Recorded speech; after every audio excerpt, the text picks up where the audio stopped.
Madame la procureure, je suis très remonté contre Christian ici présent. Voyez-vous, je vis en Europe. Et j'ai toujours pris Christian comme un petit frère. Et donc, connaissant la situation précaire de la jeunesse en ce moment au pays, je lui ai proposé de travailler pour moi. Et un travail des plus simples. En fait, mon père est très malade. Et je n'ai plus aucun membre de ma famille qui vit au pays. Les autres sont décédés, les autres sont en voyage. En tout cas, je suis le seul.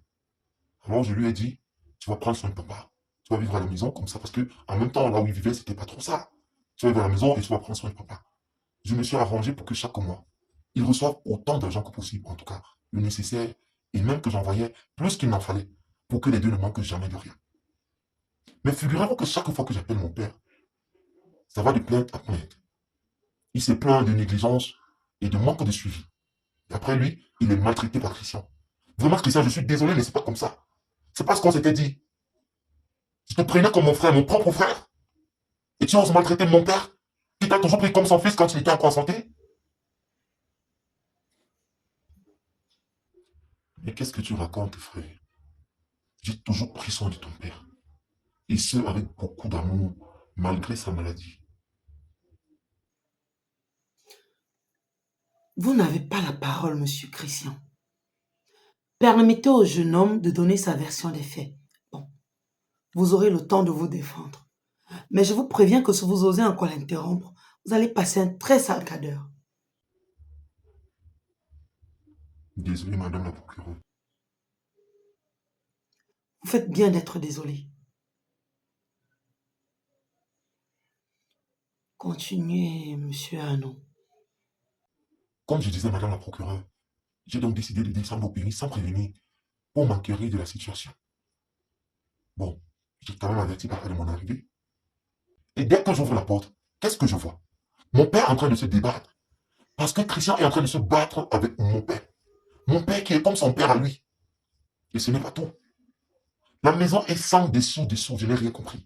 Tout était sale, avec je sais pas, les selles de papa qui sentaient un peu partout, les urines sur les canapés.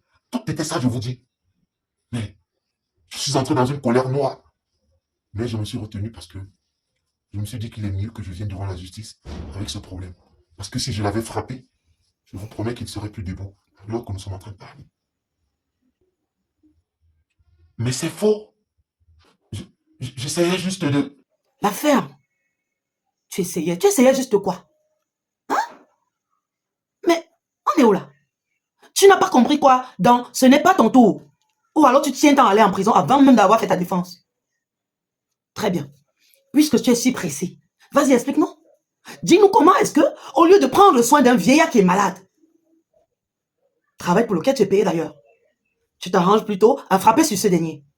Vas-y, explique-toi.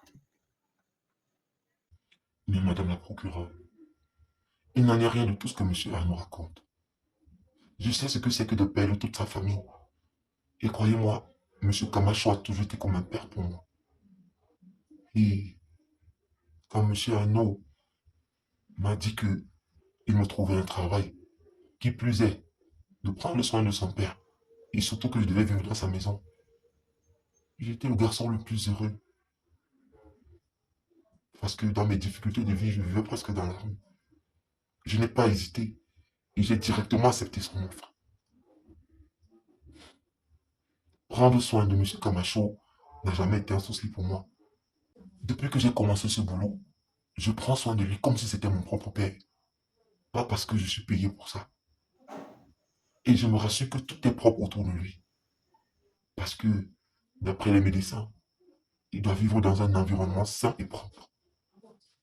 Je me retrouve parfois, madame, à nettoyer la maison 2 à 3 fois par jour.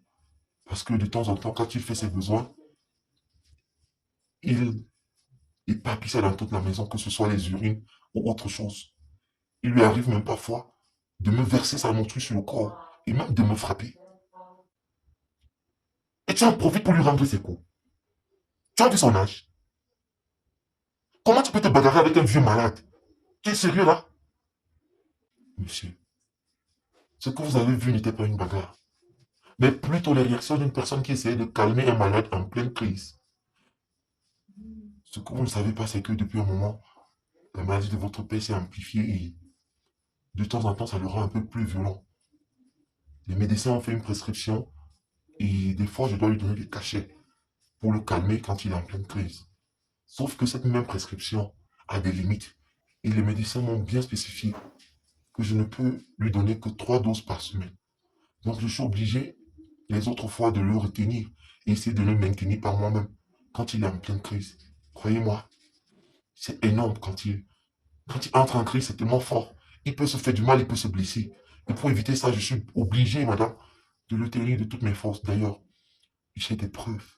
Et il y a des vidéos. Et je suis d'ailleurs venu avec son canet. Tenez, c'est ça, madame la procureure.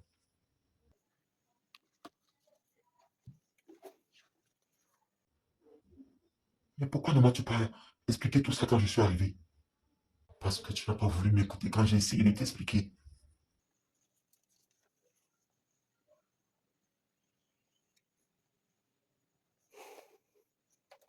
Oh là là, mais c'est très sérieux,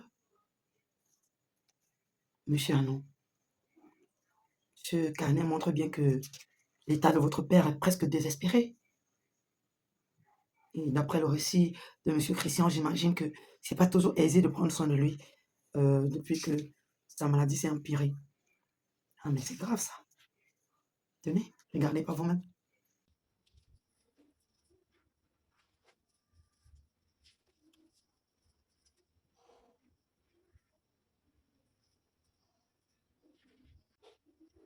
Mais c'est très grave. Ses paramètres ont changé. Papa est en train de mourir là. Papa est en train de mourir. Oh papa. Toi aussi tu vas finir par me laisser tomber, papa. Mais non. Oh, putain. Bon, j'imagine que vous avez agi avec colère et vous n'avez pas eu la patience d'observer et d'analyser la situation. Maintenant que tout est clair, je pense que vous devez demander des excuses à votre ami, hein, qui prend aussi bien soin de votre papa, malgré les difficultés que cela a encore. Je suis désolé, frère. Crois-moi. Si tu me l'avais dit, tu aurais dû me le dire. Tu aurais dû m'informer dès que tu t'es rendu compte que sa santé avait empiré. Regarde où je viens avec toi, frère. Papa. Écoute, frère. Je ne t'en veux pas, je comprends ta situation. À ta place, j'aurais réagi de la même manière. Et crois-moi, ça me fait tout aussi mal que toi. De savoir que M. Kamacho va nous laisser bientôt. Et en plus, cette mort ne vient pas avec douceur. Ça lui cause de plus en plus de grosses crises. Crois-moi. Si tu étais présent chaque fois qu'il faisait ces crises, tu aurais peut-être décidé qu'on l'injecte pour t'en débarrasser. Et je ne pouvais pas te le dire parce que je ne voulais pas te déranger. Tu m'as laissé le soin de prendre soin de lui. Et c'était de mon devoir de t'épargner les douleurs et tout ce qui va avec. Mais maintenant, tu sais, tout ce qu'on peut faire, c'est l'accompagner jusqu'à son dernier souffle. Bon. Ah, j'espère tout de même que malgré le fait que vous n'étiez pas au pays depuis, vous avez quand même eu le temps de faire votre carte électorale depuis votre arrivée et que vous serez des nôtres le 12 octobre, peu importe votre position géographique, hein, pour, bien sûr, donner votre vote au meilleur. Vous aussi, monsieur Christian. Votre carte, vous l'avez? Ok, donc, tout est bien qui finit bien. Rendez-vous le 12 octobre. J'ai mal parlé.